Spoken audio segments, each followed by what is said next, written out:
Salut, c'est Christophe. Je te fais une vidéo, la suite de celle que j'ai postée mercredi, je crois, ouais. Tu sais, où je t'ai montré, comment elle s'appelle déjà, comment j'aborde la maladie chronique, ma maladie chronique, quoi, tu vois. Puis sur la miniature, c'est marqué un truc du genre cherche ta cause. Bon, voilà, donc du coup, si tu veux, j'ai posé les bases sur lesquelles je m'appuie, pour le raisonnement sur lequel je m'appuie pour traiter les symptômes que j'ai, tout simplement, quoi, tu vois. Au lieu de rechercher comment dire, on va dire que le service de santé conventionnel a une tendance à agir, c'est un fait, ça, c'est pas des accusations, je m'en fous, c'est un fait, il agit uniquement sur le symptôme, tu vois. Moi, en tout cas, personnellement, dans mon cas particulier, la neurologue que j'ai vue, elle m'a donné que des infos pour agir sur le symptôme cortisone, etc. Sans même prendre en compte le fait que les traitements donnés sont nuisibles pour les organes de notre corps, le bon fonctionnement de notre organisme. Donc bref, moi je t'ai donné, je te mets le lien de la vidéo, je t'ai donné les bases sur lesquelles je m'appuie. C'est-à-dire, comme je te le dis, tu vois, il y a des conditions qui sont réunies, quand les conditions sont réunies, les choses se manifestent, donc un déséquilibre qui se manifeste, et ce déséquilibre-là engendre des conséquences qu'on appelle des symptômes. C'est-à-dire que je t'avais pris l'exemple du rhume, etc. Je ne vais pas te refaire la vidéo. Si tu veux, tu regardes le lien de la première vidéo. Là, je voulais m'arrêter dans la deuxième partie, sur le côté, pour appuyer vraiment ce côté-là, parce que ça serait, comment dire, en regardant la première vidéo, je pense que j'ai mis assez l'accent là-dessus aussi, mais on pourrait avoir la croyance fausse par rapport à ma façon de raisonner là-dessus, que le symptôme, entre guillemets, on s'en fout, quoi, tu vois. Non, pas du tout. Je te dis direct qu'au niveau symptômes, je suis au taquet, tu vois. Même si dans les vidéos, on voit que je suis en forme parce que je les tourne quand je suis en forme, tu vois, j'ai beaucoup de symptômes. Et ça serait, à mon avis, une pure idiotie que de dire on ne s'occupe pas du symptôme. Tu vois ce que je veux dire? Dans la logique, pour résoudre la problématique de santé, le déséquilibre de santé, c'est logique de se dire le symptôme, il n'est pas nécessaire pour résoudre la problématique, il n'est pas nécessaire qu'on agisse sur les conséquences, mais il est nécessaire qu'on agisse sur les causes de la problématique, d'accord? Du déséquilibre. Mais par contre, dans la vie de tous les jours, dans le quotidien, les symptômes, sans déconner, il faut se les taper, quoi, tu vois. Donc là, cette vidéo, elle est vraiment faite pour ça, tu vois. L'importance d'agir sur les causes, c'est ça que je veux mettre en avant. L'importance d'agir sur la cause, sur les causes, il y en a plusieurs, c'est plurifactoriel. Sur les causes pour pouvoir avoir une éventuelle résolution de déséquilibre de santé, ou tout du moins l'améliorer. Ce qui, par effet domino, et grâce à la causalité, va faire que les conséquences, les symptômes vont disparaître. Mais sec et net, quoi. Ça ne sera pas juste je ferme les yeux pour agir sur le symptôme sans m'occuper des causes. Donc c'est hyper important d'agir sur les causes, mais c'est hyper important aussi d'agir sur les symptômes et d'être à l'écoute de nos symptômes, un petit peu comme des guides, un petit peu comme des panneaux indicateurs, comme je disais, qui nous disent peut-être là tu vas un petit peu trop loin, là tu peux te permettre d'aller un peu plus fort, etc. Et c'est comme ça que je l'utilise au quotidien. Je t'ai fait une vidéo notamment sur le PCM et Clamat, la PCM 03, que j'ai diffusée normalement vendredi. Et parce que là on est mercredi, donc voilà. Et si elle est diffusée, je te mets le lien. Tu vois, on voit bien que avec le Clamat et le PCM, le Clamat, au-delà de son aspect, de son intérêt ultra magnifique, bénéfique et hallucinant de la reconstruction. La preuve en est que maintenant je peux réussir à poser 16 kg et même plus maintenant, avec la presse à cuisse. Au-delà de ce fait-là, le Clamat est un chélateur puissant, c'est-à-dire qu'il chélate, il tire les métaux enquistés dans les organes et il les remet en circulation dans le sang pour que le corps les traite et le corps les élimine, ce qu'on appelle la détoxification, notamment des métaux lourds. Donc, le Clamat, il fait ça. Et le PCM, je te l'avais expliqué dans la vidéo, regarde-la en détail si tu veux avoir des infos. Le PCM, il a plutôt tendance à chelater les métaux qui sont présents dans la circulation sanguine et à soulager le foie et à les remettre en circulation, notamment par les reins, par l'évacuation de l'émonctoire des reins, urinairement parlant, je sais pas si ça se dit, bon peu importe, et la peau aussi, j'ai remarqué que la peau elle évacue beaucoup. Donc ça, bien sûr que forcément, c'est pour ça que je te dis ça, tu vois, moi je jongle entre les deux, pour d'une part, ni remettre trop de métaux en circulation dans le sang, parce que c'est là qu'il y a beaucoup de symptômes, parce que le corps il doit les traiter, et puis pour favoriser leur évacuation dans le sang, pour qu'il y ait moins de symptômes. D'où l'important, je te mets une parenthèse, il y avait eu un judicieux commentaire d'une personne qui expliquait qu'elle se faisait faire des, comment on appelle ça, des saignées, tu vois. La méthode chinoise fait des saignées, de te faire couper pour te faire saigner. Et c'est hyper logique parce que forcément, si tu perds un certain volume de sang, dans ce volume de sang, il y a un certain volume de métaux lourds, de toxines, en fonction du pourcentage de toxines qu'il y a dans ton sang, d'accord ?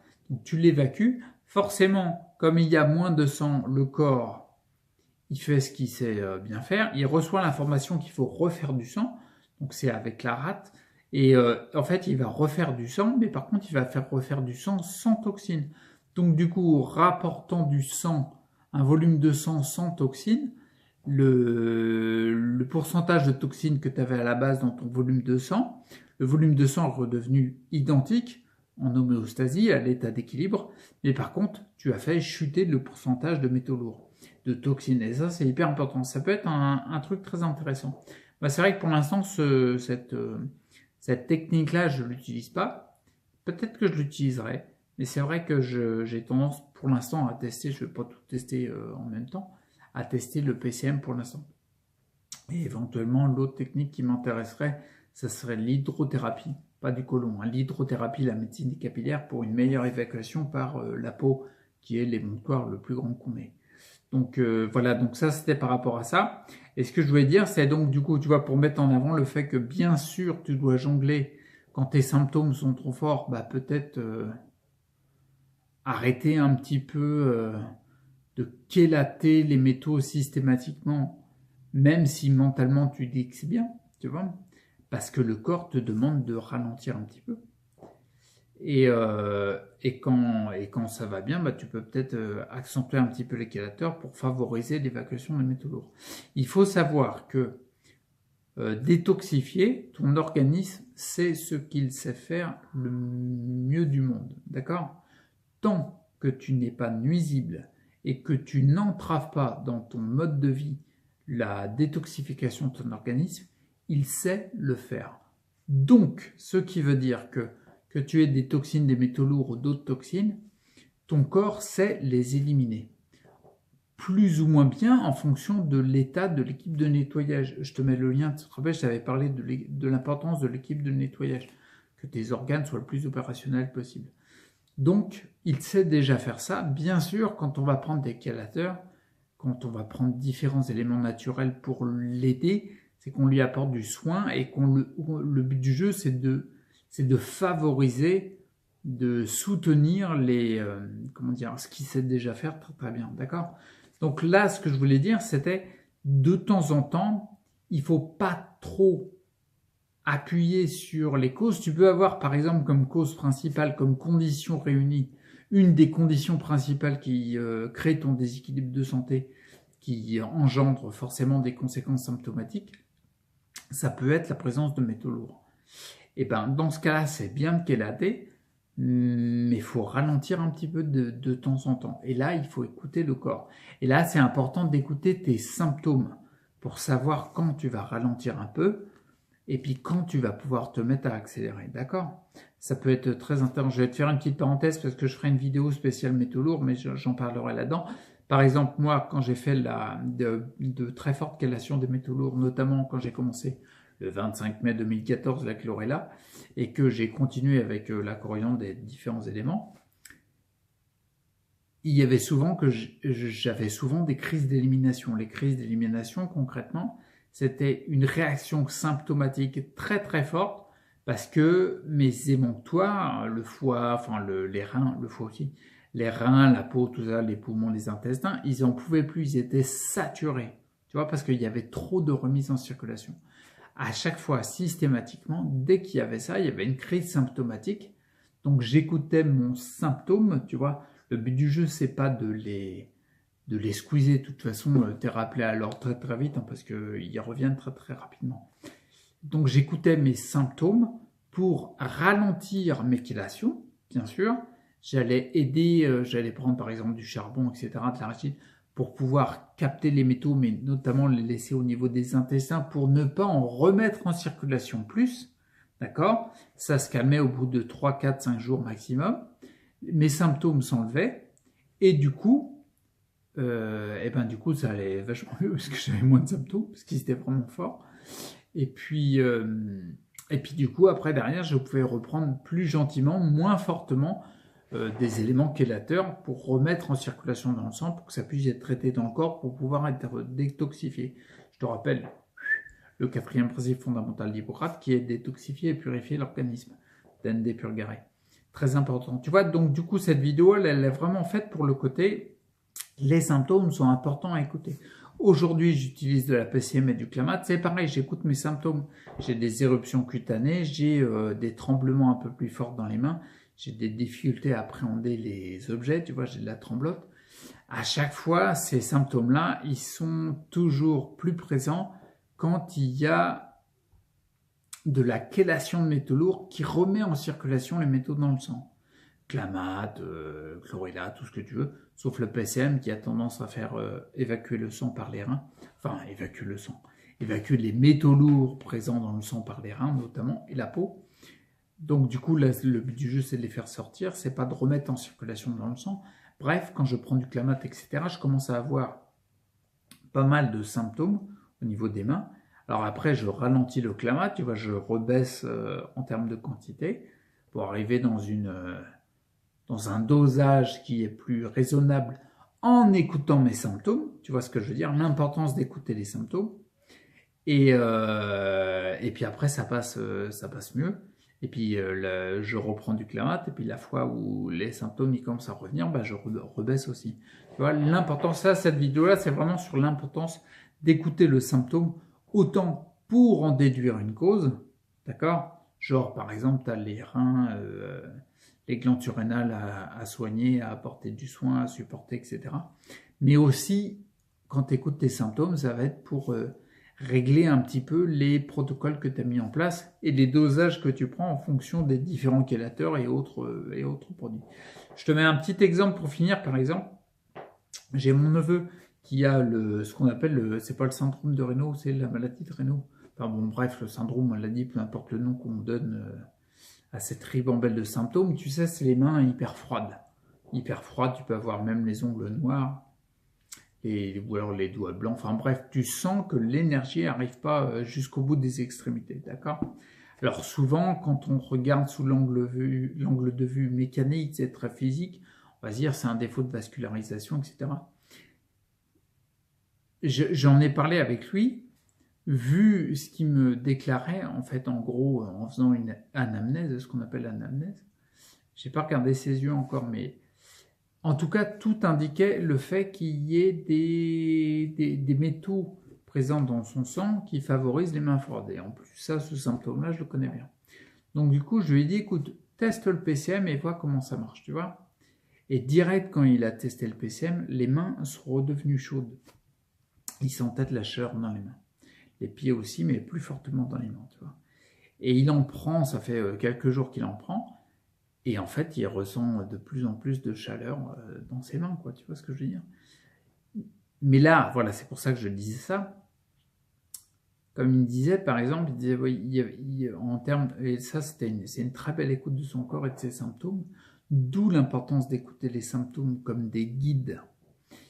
Il l'écoutait, il sentait par exemple qu'il y avait plus le besoin d'uriner, tu vois. Mais c'est complètement logique parce que la PCM, qu'est-ce qu'elle fait? Elle va favoriser l'évacuation par les reins.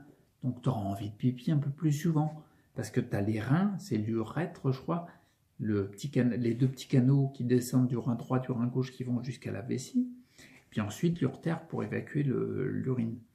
Et bien forcément, il a plus envie d'aller aux toilettes parce que forcément, le PCM, il enlève les toxines et les rebalance dans les reins pour les évacuer par la vessie.